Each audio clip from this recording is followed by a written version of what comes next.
كتاب الله دستوري وخير الخلق أسوتنا بسنته انجلى نوري. السلام علیکم ورحمۃ اللہ وبرکاتہ۔ وعلیکم السلام ورحمۃ اللہ وبرکاتہ۔ ان الحمد للہ نحمده ونستعینه ونستغفره ونعوذ باللہ من شرور انفسنا ومن سیئات اعمالنا من يهده الله فلا مضل له ومن يضلل فلا هادي له واشهد ان لا اله الا الله وحده لا شريك له واشهد ان محمدا عبده ورسوله اما بعد فان خير الحديث كتاب الله وخير الهدي هدي محمد صلى الله عليه وسلم وشر الأمور محدثاتها وكل محدثة بدعة وكل بدعة ضلالة وكل ضلالة في النار۔ محترم حاضرین، سامعین و سامعات، ناظرین و ناظرات، بلوغ المرام کتاب الجامع کے اس درس میں آپ تمام حضرات کا خیر مقدم ہے۔ اللہ رب العالمین ہم سب کے مل بیٹھنے کو قبول فرمائے، علم دین، علم نافع سیکھنے، اس کے مطابق عمل کرنے، اس کی دعوت عام کرنے اور اس راستے میں آنے والی مصیبتوں کے اوپر اللہ رب العالمین ہم سب کو صبر کی توفیق نصیب فرمائے۔ محترم حاضرین، اللہ کے فضل اور اس کے توفیق سے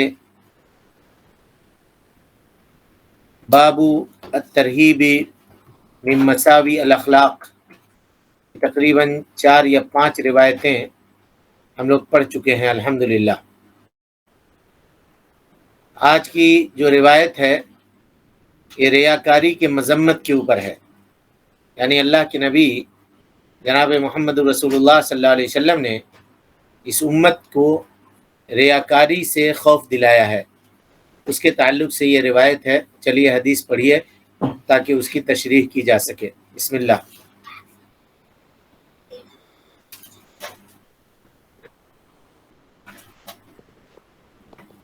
الحمد للہ والصلاة والسلام اما بعد۔ آواز نہیں آ رہی ہے؟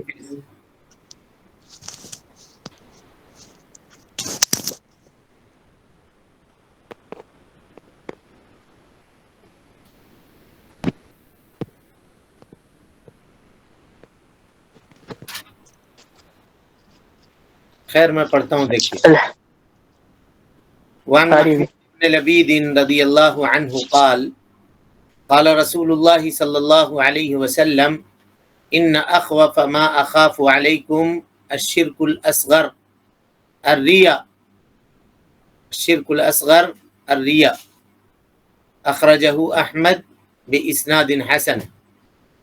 حضرت محمود ابن لبید رضی اللہ تعالی عنہ سے روایت ہے، چھوٹے صحابی ہیں یہ محمود ابن لبید۔ چھوٹے صحابی کا مطلب یہ ہے کہ نبی صلی اللہ علیہ وسلم کے زمانے میں چھوٹے تھے، تو اکثر ان کی جو روایت ہوتی ہے نا وہ صحابہ کرام سے یہ روایت کرتے ہیں، صحابہ کرام سے روایت کرتے ہیں۔ تو محمود ابن لبید روایت کرتے ہیں کہ اللہ کے نبی صلی اللہ علیہ وسلم نے فرمایا سب سے زیادہ خوف والی چیز جس سے میں تم پر ڈرتا ہوں وہ کیا ہے؟ چھوٹا شرک ہے، چھوٹا شرک ہے۔ اور وہ چھوٹا شرک کیا ہے؟ ریا ہے، ریاکاری، دکھاوے کے لیے عمل کرنا۔ اس کی سند حسن ہے، مسند احمد میں یہ روایت پوری اس طرح سے ہے جی۔ روایت کے الفاظ پہ غور کیجیے۔ ان اخوف ما اخاف علیکم الشرک الاصغر قالوا یا رسول اللہ وما الشرک الاصغر قال الرياء ان اللہ تبارک وتعالی یقول یوم تحاز العباد باعمالهم اذهبوا الى الذين كنتم تراؤون باعمالكم في الدنيا فانظروا هل تجدون عندهم جزاء۔ پوری روایت اس طرح سے ہے۔ ترجمہ کیا ہوا؟ کہ سب سے زیادہ خوف والی چیز جس کا مجھے تم پر ڈر ہے وہ شرک اصغر ہے۔ لوگوں نے پوچھا، صحابہ کرام رضوان اللہ علیہم اجمعین نے، کہ اے اللہ کے نبی صلی اللہ علیہ وسلم شرک اصغر کیا ہے؟ فرمایا دکھاوا۔ جس دن بندوں کو ان کے اعمال کا بدلہ دیا جائے گا اس دن اللہ تعالی ان ریاکاروں سے فرمائے گا جاؤ ان لوگوں کے پاس جنہیں دکھانے کے لیے تم دنیا میں عمل کرتے تھے اور دیکھو تمہیں ان کے پاس کوئی بدلہ ملتا ہے کیا؟ جاؤ ان کے پاس اور جا کر کے بدلہ تلاش کرو۔ دنیا میں تمہارا عمل جن کو دکھانے کے لیے ہوا کرتا تھا، تم اپنے عمل سے جن کی رضامندی چاہتے تھے جاؤ ان کو دکھاؤ اور جاؤ ان سے بدلہ لو، ان کے پاس اگر کچھ ہوگا تو وہ تمہیں بدلہ دیں گے۔ امام البانی رحمۃ اللہ علیہ فرماتے ہیں کہ اس کی سند جید ہے اور اس کے تمام راوی ثقہ ہیں، شیخین کے راوی ہیں، ہے نا، یعنی بخاری اور مسلم نے ان دونوں یعنی جو راوی ہیں اس کے، ان راویوں سے ان دونوں نے روایت کیا ہے۔ البتہ محمود ابن لبید یہ جو صحابی ہیں یہ صرف مسلم کے راوی ہیں، یعنی امام مسلم نے محمود ابن لبید سے روایت کی ہے۔ یہ حدیث یعنی امام بخاری نے محمود ابن لبید کی کوئی روایت اپنی کتاب کے اندر ذکر نہیں کی ہے۔ اس کا یہ مطلب نہیں ہے کہ امام بخاری نے اگر ان کی روایت ذکر نہیں کی ہے تو ان کی روایت کمزور ہے، ایسا نہیں ہے۔ صحابی ہیں بھائی، صحابی ہیں، ہو سکتا ہے روایت ان تک نہ پہنچی ہو، اس وجہ سے امام بخاری نے ان سے کوئی روایت ذکر نہیں کیا ہے، یہ مسلم کے راوی ہیں۔ بہرحال وہ چھوٹے صحابی ہیں اور اکثر صحابہ سے یہ روایت کرتے ہیں۔ مسند احمد میں ان سے کئی روایتیں اللہ کے نبی صلی اللہ علیہ وسلم سے بیان ہوئی ہیں۔ علامہ البانی رحمۃ اللہ علیہ نے سلسلۃ الاحادیث الصحیحہ کے اندر ان کا تذکرہ کیا ہے۔ اب اس حدیث کے اندر جو الفاظ استعمال ہوئے ہیں اس پر غور کیجیے۔ سب سے پہلا لفظ ہے ریا۔ ریا رآ یرائی مراءتن و ریاءن مصدر ہے، جیسے قاتل یقاتل مقاتلتن و قتالن کہتے ہیں، ٹھیک ہے، مقاتلتن کہتے ہیں۔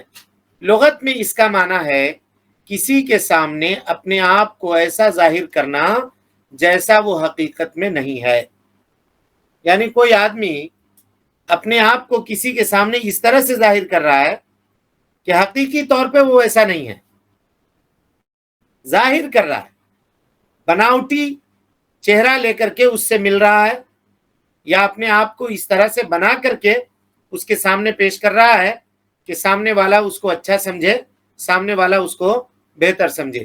یہ لغوی معنی ہے ریاکاری کا، اور اصطلاحی معنی یا شرعی معنی یہ ہے کہ غیر اللہ کے لیے یا غیر اللہ کی خوشی کو مد نظر رکھ کر کے کوئی آدمی نیکی کا کام کرے، یا کسی گناہ کو چھوڑ دے، یا کوئی دنیاوی مقصد کے حاصل کرنے کے لیے اپنا عمل لوگوں کو بتلائے، یا اس مقصد کے لیے عمل کرے کہ لوگوں کو اس کا عمل معلوم ہو۔ کئی ایک بات بتائی گئی، دیکھیے، کہ غیر اللہ کو مد نظر رکھ کر، اللہ کے علاوہ جتنے لوگ ہیں وہ سب کے سب غیر اللہ ہیں، ہاں، ان کو نظر کے سامنے رکھ کر کے عمل کیا جائے۔ مثال کے طور پہ ہم عمل اس وجہ سے کر رہے ہیں، یا کوئی عمل اس وجہ سے کر رہا ہے، لوگ اس کو کہیں کہ یہ متقی ہے، پرہیزگار ہے۔ اسی طریقے سے یہ غیر اللہ کی رضامندی مطلوب ہوئی۔ اسی طریقے سے کوئی آدمی یعنی مثال کے طور پہ رشتہ چاہتا ہے کہیں سے، اور رشتے کے ایام میں خوب مسجد سے لگا ہوا ہے تاکہ لوگوں کو پتہ چلے کہ آدمی نمازی ہے، نماز پڑھ رہا ہے، بہت اچھا کام کر رہا ہے، لیکن مقصد اللہ کی رضامندی اور خوشنودی ہونی چاہیے۔ کسی سے شادی کرنا مقصد نہیں ہونا چاہیے۔ اگر اس مقصد کے لیے وہ عبادت کو انجام دے رہا ہے تو اس کا جو مقصد ہے وہی اس کو ملنے والا ہے۔ تو یہ ساری چیزیں جی ریاکاری کے اندر داخل ہیں۔ کوئی بھی عبادت اگر غیر اللہ کے لیے کی جائے، اس کی رضامندی یا اس کی خوشنودی یا دنیاوی کوئی منفعت، کوئی نوکری، کوئی کرسی، کوئی مقام حاصل کرنے کے لیے کی جائے تو یہ سب کے سب کیا ہے؟ سب کے سب ریاکاری ہے، سب کے سب ریاکاری ہے۔ اب اس حدیث میں جو فوائد بیان ہوئے ہیں اس کے اوپر غور کیجیے۔ اللہ تعالیٰ نے قرآن مجید میں کئی مقامات پر ریا کی مذمت کی ہے جی، کئی مقامات پر، اور اسے منافقین کی صفت اللہ رب العالمین نے قرار دیا ہے۔ ریاکاری یہ کن کی صفت ہے؟ منافقین کی جو اوصاف کتاب و سنت کے اندر بیان کیے گئے ہیں، مذموم صفت، ان صفتوں میں سب سے نمایاں صفت جو ہے منافقین کی وہ یہی ریاکاری ہے۔ اللہ تعالی قرآن مجید سورۃ النساء میں بیان کرتا ہے، اللہ فرماتا ہے ان المنافقین یخادعون اللہ وهو خادعهم واذا قاموا الى الصلاة قاموا كسالى الحمدللہ یراؤون الناس ولا يذكرون اللہ الا قلیلا يرحمك الله. یہدیکم اللہ وسلم علیکم۔ کہ ان المنافقین، منافقین اللہ کو دھوکہ دیتے ہیں اور وہ انہیں دھوکہ دینے والا ہے۔ یعنی منافقین یہ سوچتے ہیں کہ ہم اللہ کو دھوکہ دے رہے ہیں، جبکہ ان کو یہ سوچنا چاہیے کہ اللہ ان کو دھوکہ دینے والا ہے۔ یہاں ایک بات سمجھیے جی، یہاں پہ اللہ رب العالمین کے لیے ایک صفت یعنی دھوکہ دینے والے کا استعمال ہوا، دیکھ رہے ہیں آپ، یعنی اللہ ان کو دھوکہ دینے والا ہے۔ تو کیا کوئی آدمی والعیاذ باللہ یہ کہہ سکتا ہے کہ اللہ تعالیٰ دھوکے باز ہے؟ ہاں جی، نہیں کہہ سکتا۔ تو پھر یہاں جو معنی ہے کیا مراد لیجئے گا؟ پھر کہیے گا یہ ذکر من باب المجازات ہے، جو اللہ کے ساتھ ایسا کرے گا اللہ ویسی کرے گا۔ یعنی جو ومکر اللہ، ان لوگوں نے چال چلی، اللہ نے بھی چال چلی، مقابلے میں ہے۔ تو اور یہ صفت جب بھی ذکر کی جائے گی مقابلے میں ذکر کی جائے گی، تنہا اکیلے کبھی بھی ذکر نہیں کی جائے گی۔ انشاءاللہ کبھی موقع ملا تو اسماء اللہ الحسنہ کے تعلق سے آپ کے سامنے گفتگو کی جائے گی، اور انشاءاللہ کوئی کتاب ہم اس میں پڑھائیں گے تو یہ باتیں تفصیل سے آپ کو سمجھ میں آئیں گی کہ اسماء کہتے کس کو ہیں، اس صفات کیسے ہیں، کیسے اللہ کے صفات کو اللہ کے لیے ثابت کرنا چاہیے، اس کے کیا قاعدے ہیں، وہ ساری چیزیں انشاءاللہ آپ کے سامنے آئیں گی۔ اس کتاب کو ختم کرنے کے بعد ہو سکتا ہے کہ اسی کو ابتدا اور شروعات کریں۔ بہرحال ویسے اس سال بعد نماز عصر یہاں جہاں ہم ہیں وہاں کی مسجد میں ہم اسی اسماء اللہ الحسنہ کے اوپر درس دینے والے ہیں، تو اس سے بھی فائدہ آپ لوگ اٹھا سکتے ہیں۔ بہرحال تو کہا ان المنافقین یخادعون اللہ وهو خادعهم واذا قاموا الى الصلاة قاموا كسالى یراؤون الناس ولا يذكرون اللہ الا قلیلا۔ منافقین اللہ کو دھوکہ دیتے ہیں جبکہ اللہ انہیں دھوکہ دینے والا ہے۔ جب نماز کے لیے کھڑے ہوتے ہیں تو سستی کے ساتھ کھڑے ہوتے ہیں اور لوگوں کے دکھاوا کے لیے نماز ادا کرتے ہیں اور اللہ کا ذکر بہت کم کرتے ہیں۔ نبی صلی اللہ علیہ وسلم کے زمانے میں جب چراغ وغیرہ کا انتظام نہیں تھا جی، ایک آدھ کہیں پہ مسجد کے اندر کوئی لالٹین وغیرہ یہ جلا کرتی تھی اس زمانے میں، تو فجر کی نماز اور عشاء کی نماز میں منافقین کا یہ منشا حاصل نہیں ہوتا تھا، دکھانے کے لیے عمل کرتے تھے۔ فجر میں کون دیکھے گا، مسجد میں تاریکی ہے، عشاء میں کون دیکھے گا، مسجد میں تاریکی ہے، تو عشاء اور فجر کی نماز گول کر جاتے تھے۔ اسی لیے اللہ کے نبی صلی اللہ علیہ وسلم نے کہا کہ منافقین پر سب سے بھاری نماز جو ہے وہ نماز کیا ہے؟ عشاء کی نماز اور فجر کی نماز، سب سے بھاری نماز۔ اور اگر اس زمانے میں بھی والعیاذ باللہ یہ خصلت اگر کسی کے اندر پائی جاتی ہے تو سمجھے کہ نفاق کی ایک خصلت اس کے اندر موجود ہے، جس کو اللہ کے نبی صلی اللہ علیہ وسلم نے نفاق کے اوصاف میں سے ایک صفت آپ صلی اللہ علیہ وسلم نے بیان کیا ہے۔ بہرحال اسی طرح اللہ رب العالمین فرماتا ہے فَمَنْ كَانَ يَرْجُو لِقَاءَ رَبِّهِ فَلْيَعْمَلْ عَمَلًا صَالِحًا وَلَا يُشْرِكْ بِعِبَادَةِ رَبِّهِ أَحَدًا۔ اور جو شخص اپنے رب سے ملاقات کی امید رکھتا ہو اسے چاہیے کہ وہ عمل صالح کرے اور اپنے رب کی عبادت میں کسی کو شریک نہ کرے۔ یہاں پر عمل صالح سے مراد وہ عمل ہے جو کتاب و سنت کے مطابق ہو، اور رب کی عبادت میں کسی کو شریک نہ کرنے کا مطلب یہ ہے کہ اللہ کی عبادت مخلوق میں سے کسی کو دکھانے کے لیے نہ کیا جائے، اپنے عمل کو ریاکاری کے ذریعے برباد نہ کرے۔ اللہ تعالیٰ فرماتا ہے فویل للمصلین، ویل ہے جہنم کے گڑھوں میں سے ایک گڑھا ہے جی، فویل للمصلین، ویل ہے ان نمازیوں کے لیے جو اپنے نماز سے غافل ہیں، الذین هم عن صلاتهم ساہون، کبھی چاہا تو پڑھ لیا، کبھی چاہا تو چھوڑ دیا، جب مرضی آئی نماز پڑھ لی، جب مرضی آیا نماز چھوڑ دیا۔ اور کہا الذین هم یراؤون، جو دکھاوا کرتے ہیں اپنی نماز میں، تو ان کے لیے ویل ہے، جہنم کا نچلا طبقہ ہے، جہنم کا گڑھا ہے، فویل للمصلین۔ حدیث میں بھی ریا کی بہت ساری وعید آئی ہے، نبی صلی اللہ علیہ وسلم نے ریا سے لوگوں کو منع کیا ہے۔ ریاکار در حقیقت جو ہے نا وہ غیر اللہ کی عبادت کرنے والا ہے جی، تو کوئی ریاکاری کرنے والا ہے۔ حضرت ابو سعید خدری رضی اللہ تعالیٰ عنہ سے روایت ہے، کہتے ہیں کہ میں نے نبی کریم صلی اللہ علیہ وسلم کو سنا کہ اللہ رب العالمین جب قیامت کے دن اپنی پنڈلی ظاہر کرے گا تو ہر مومن، خواہ وہ مرد ہو یا عورت، اس کو سجدہ کریں گے۔ یعنی اللہ تعالیٰ اس مضمون کو اللہ نے قرآن مجید میں بیان کیا ہے، یوم یکشف عن ساق ویدعون الی السجود، اللہ رب العالمین اپنے پنڈلی کو کھولے گا اور لوگوں کو سجدے کی دعوت دے گا، بلایا جائے گا سجدہ کرنے کے لیے۔ تو وہ لوگ جو دنیا میں ریاکار تھے، سمعہ کے لیے، ریاکاری کے لیے اپنے عمل کو کیا کرتے تھے، وہ ان کے پیٹھ کو اللہ رب العالمین کیا کرے گا؟ تختہ بنا دے گا، لکڑی کا بنا دے گا، ایسا مضبوط بنا دے گا کہ وہ فولڈ ہی نہ ہو۔ سجدہ کرنے کی کوشش کریں گے لیکن کھوپڑی کے بل پیچھے گر جائیں گے، گدی کے بل پیچھے گر جائیں گے۔ سجدہ کرنے کے لیے پیشانی ان کو جھکانا چاہیں گے، لیکن جب زور لگائیں گے تو پیشانی سے نہ جھک کر کے وہ الٹے پلٹ جائیں گے۔ یہ حال ہوگا، والعیاذ باللہ۔ اللہ رب العالمین ہم سب کو محفوظ رکھے۔ بخاری کی روایت ہے، یہ حضرت ابو سعید خدری رضی اللہ تعالیٰ عنہ راوی حدیث ہیں۔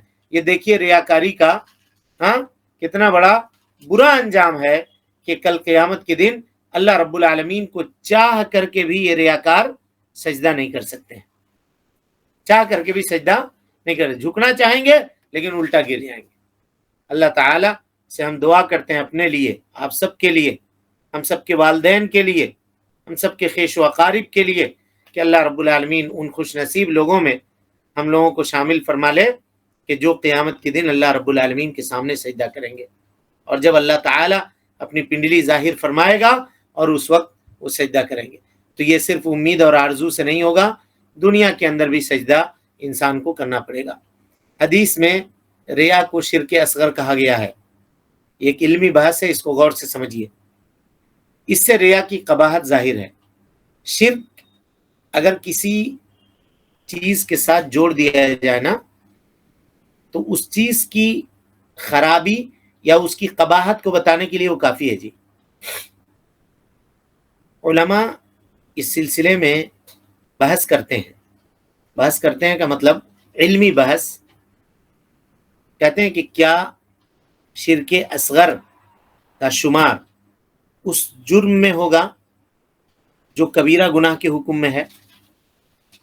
اور کبیرہ گناہ کا کیا حکم ہے اہل سنت والجماعت کے نزدیک؟ کہ اگر کبیرہ گناہ کرنے والا آدمی، کئی مرتبہ بتا چکا ہوں پھر بتا رہا ہوں، اگر کبیرہ گناہ کرنے والا آدمی بغیر توبہ کے مر گیا، توبہ کر لیا تو چلیے اس کا گناہ معاف ہو جائے گا۔ التائب من الذنب کمن لا ذنب لہ، جو آدمی گناہ سے توبہ کر لے گویا کہ اس کا کوئی گناہ ہے ہی نہیں۔ اور اس کے شروط ہیں توبہ کے قبولیت کے، جو آپ کے سامنے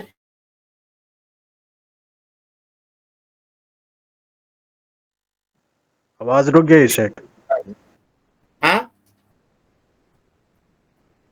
کیا آواز کیا ہو گیا جی؟ آواز گئی تھی۔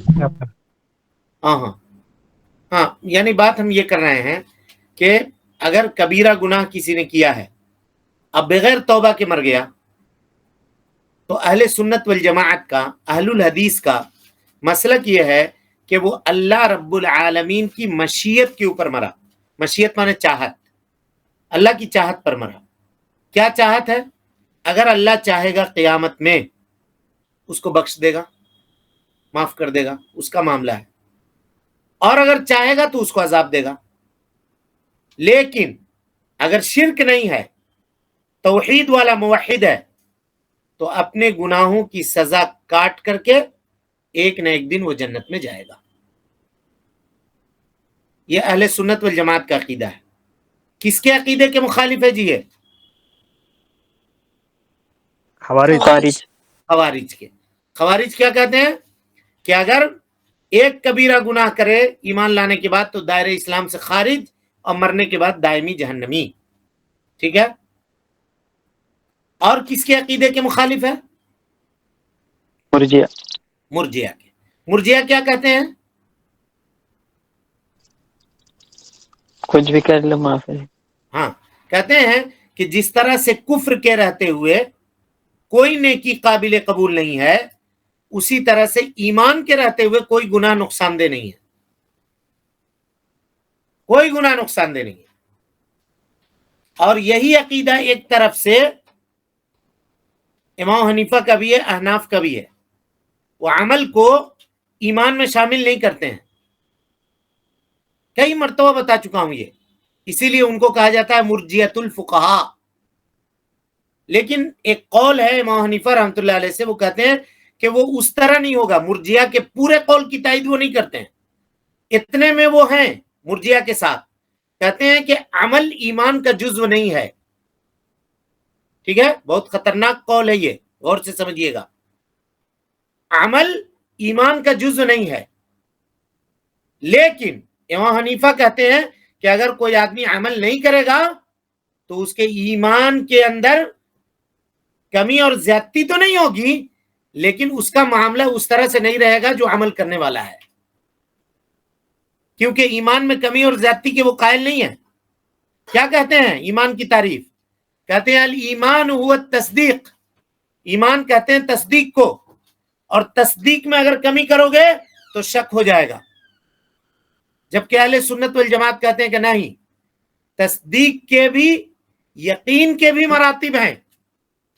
آپ ڈائریکٹ ایسا کیسے کہہ سکتے ہیں؟ اور اگر ڈائریکٹ ایسا کہیے گا تو کہیے والعیاذ باللہ حضرت ابراہیم علیہ السلام کو شک تھا کیا؟ جبکہ آپ امام الموحدین ہیں. اللہ رب العالمین سے سوال کیا تھا رب ارینی کیف تحیی الموتى، کیسے مردوں کو زندہ کرے گا اللہ، ہم دیکھنا چاہتے ہیں. اللہ نے پوچھا اولم تؤمن، تم کو ایمان نہیں ہے؟ بھلا اللہ ایمان ہے، ولکن لیطمئن قلبی، چاہتے ہیں کہ اور ایمان میں اضافہ ہو جائے. رب العالمین آنکھ سے دیکھ لیں گے تو اور ایمان میں اضافہ ہو جائے. کئی مرتبہ اس کی مثال ہم نے آپ کے سامنے رکھی ہے، بتایا. اور یہ اہم معاملہ ہے، اسی لیے ہم بار بار اس کو دہراتے ہیں، جب کبھی موقع ملتا ہے بتاتے ہیں. ٹھیک ہے، تو یہ ہوئے ندی کے دو کنارے ہوئے جی. ایک تو خوارج ادھر کھڑے ہیں اور دوسرے مرجیہ. تیسرا کون ہے؟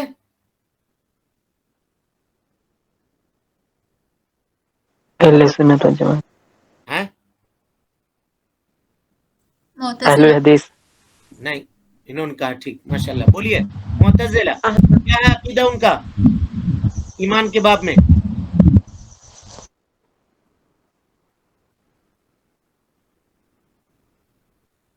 بولیے. وہ درمیان میں رہتے ہیں، نہ پوری طرح کافر ہو گئے نہ مسلم. اللہ آپ کے علم میں اضافہ کرے.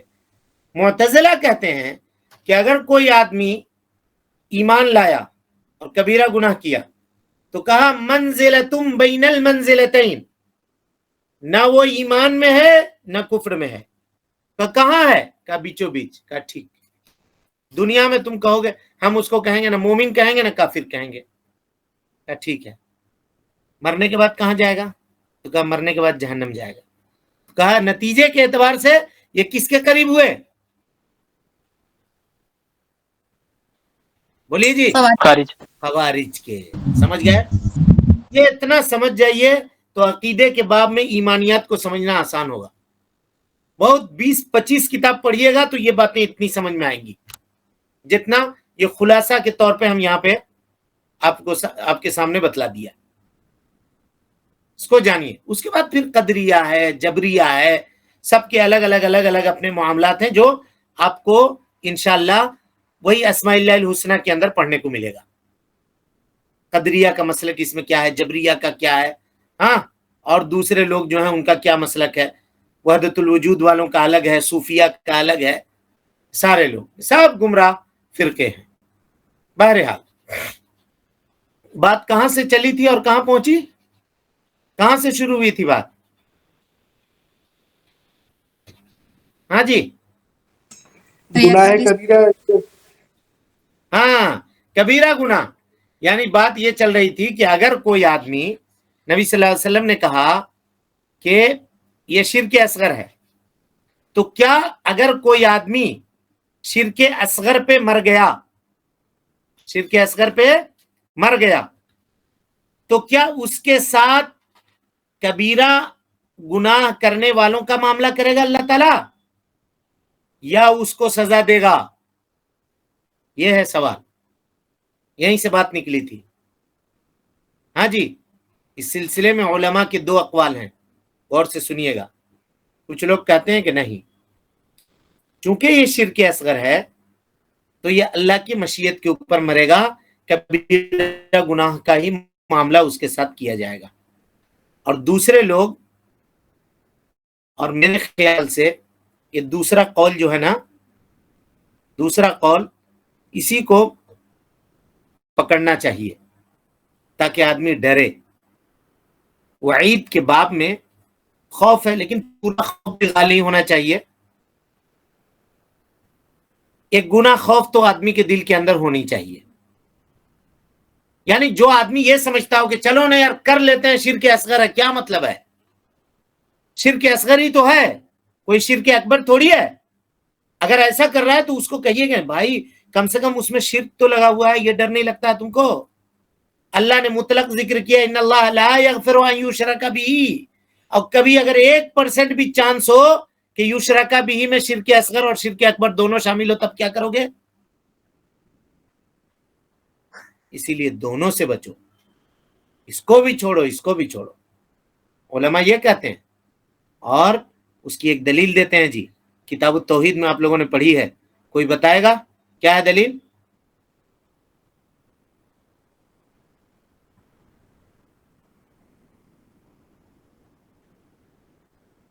ہاں جی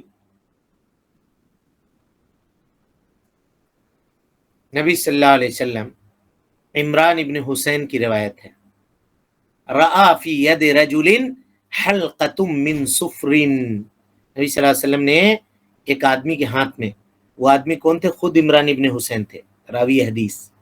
ان کے ہاتھ میں دیکھا ایک پیتل کا کڑا ہے لگائے ہوئے ہیں.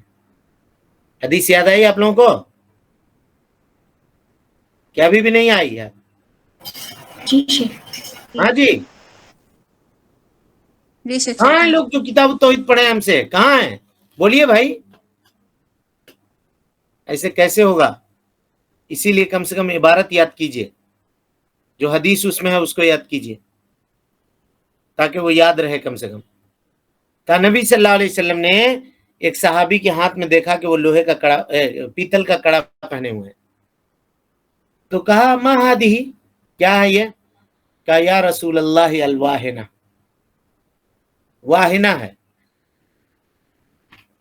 کہا کہ یہ بیماری مردوں کو ہوتی ہے جی، عورتوں کو نہیں ہوتی ہے. یہاں ہڈی میں یا یہاں پہ کوئی نس ہوتا ہے، اس میں درد چڑھتا ہے. تو زمانے میں، زمانہ جاہلیت میں لوگ وہ کڑا پہنا کرتے تھے اور ان کا یہ عقیدہ تھا کہ اس سے دور ہو جائے گا. آپ صلی اللہ علیہ وسلم نے کہا انزعها، نکالو، ابھی نکال کے پھینکو. فإنك لو فيها فإنك لو مت وهو عليك وهي عليك ما افلحت ابدا. نبی صلی اللہ علیہ وسلم نے کہا کہ اگر یہ تمہارے ہاتھ میں رہا اور مر گئے تم، کبھی کامیاب نہیں ہوگے. یہ کڑا کا پہننا کیا شرک اکبر ہے؟ نہیں. شرک اصغر. نبی نے کیا کہا؟ کبھی کامیاب نہیں ہو گئے. سوچئے تو. ہم لوگ اس کو سمجھتے ہیں کہ بہت کھیل ہے، آسان ہے. عبداللہ ابن مسعود کا قول ہے، کہتے ہیں کہ میں جھوٹی قسم کھا لوں، میرے نزدیک یہ ٹھیک ہے. کیونکہ جھوٹا قسم کھانا زیادہ سے زیادہ کیا ہے جی؟ بولیے. کبیرہ گناہ. کبیرہ گناہ ہے. کبیرہ گناہ ہے، جھوٹا قسم کھا لیا. کہا لیکن میں سچی قسم اللہ رب العالمین کے علاوہ کسی دوسرا کے کھانا پسند نہیں کرتا، کیونکہ اگر سچی قسم بھی کھا رہا ہے لیکن غیر اللہ کھا رہا ہے، ماں قسم کھا رہا ہے، باپ قسم کھا رہا ہے، والعیاذ باللہ، دھرتی کی قسم کھا رہا ہے، بزنس کی قسم کھا رہا ہے، تمہاری زندگی کی قسم، تمہارے سر کی قسم، میری عزت کی قسم، یہ کیا ہے؟ یہ سب شرک اصغر. عبداللہ ابن مسعود کہتے ہیں کہ میں جھوٹی قسم کھا لوں گا، مجھے یہ گوارا ہے، کیونکہ وہ شرک اکبر ہوگا، وہ کیا ہوگا؟ کبیرہ گناہ ہوگا، لیکن میں سچی قسم بھی غیر اللہ کی نہیں کھاؤں گا، کیونکہ وہ شرک اصغر ہوگا. یہ خوف تھا. ہم لوگ سوچتے ہیں کہ شرک اصغر کہہ کے چھوٹا سمجھ کے اس کے معاملے کو ہلکا کر دیتے ہیں. نہیں، کبھی بھی نہیں. جب تک اس پہ شرک لگا ہوا ہے اور 1% بھی آپ کو چانس لگتا ہے کہ کہیں شرک اکبر میں یہ شامل نہ ہو جائے اور مشیت کے اوپر معاملہ نہ ہو، تو 1% رسک لینے کے لیے آپ تیار ہیں؟ نہیں. ہیں جی؟ کوئی بھی تیار ہے؟ بولیے. نہیں. اتنا بڑا کلیجہ تو کسی مومن کا نہیں ہوگا. لہذا دونوں طرح کے شرک سے ہم کو اجتناب کرنا پڑے گا، پرہیز کرنا پڑے گا، بچنا پڑے گا. اللہ رب العالمین سے دعا ہے کہ اللہ تعالی ہمیں اور آپ کو حسن عمل کی توفیق دے. رب العالمین ہم سب کی اصلاح فرمائے، ہم سب کی نیکیوں کو قبول کرے، سیئات سے درگزر فرمائے، جب تک زندہ رکھے دین اسلام پہ زندہ رکھے، اور جب اٹھائے ایمان پہ اٹھائے. آمین. وآخر دعوانا ان الحمدللہ رب العالمین. جی کوئی سوال ہے کسی کے پاس؟ شیخ، 2 اقوال میں سے جو 1 نمبر کے بعد 2 نمبر، وہ مختصر پوائنٹ کیسے بنے گا؟ کیا 2 اقوال؟ کون سا؟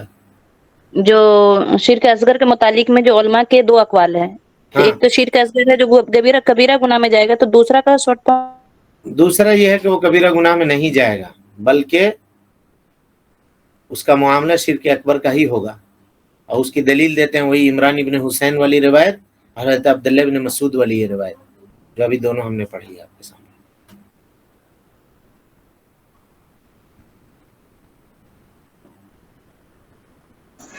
السلام علیکم شیخ. ہاں وعلیکم السلام ورحمۃ اللہ وبرکاتہ. جی شیخ، یہ ایام بعید کے روزے جو ہے، بولیے. ایام بعید کا جو روزے ہے، بیز نہیں، بیز. بید کے جو روزے ہے، وہ تو پورا مہینہ کے لیے روزے ہے نا شیخ؟ کیا مہینے کے لیے؟ پورا 12 جو مہینہ ہے اس کے لیے ہے نا؟ ہاں. اگر اس کو کوئی خاص، جیسے ابھی شعبان کا مہینہ ہے، اور اس حدیث کو کوئی پیش کرے کہ خاص اس مہینہ میں، تو وہ کیا ہے؟ صحیح ہے یہ؟ نہیں ہے صحیح. یہ تو خاص کر دے رہے نا شیخ اس مہینہ کے لیے. بالکل اسی یہ لیے غلط ہے. نہیں ہے صحیح.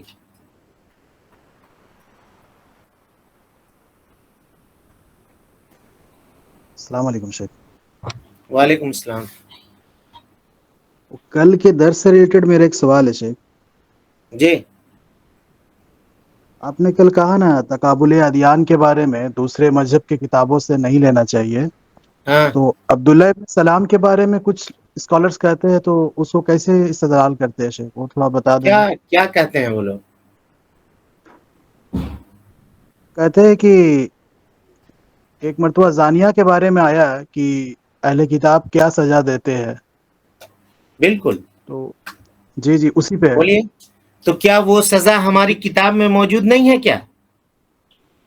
نہیں، یہی تو ہے شیخ کہ وہ سزا تو ہمارے کتاب میں ہے، تو پھر ان کے کتاب سے وہ ہے نا کہ ان کے کتاب میں بھی وہی سزا دیا کرتے تھے جو وہ قرآن میں ہے. بات یہ نہیں تھی.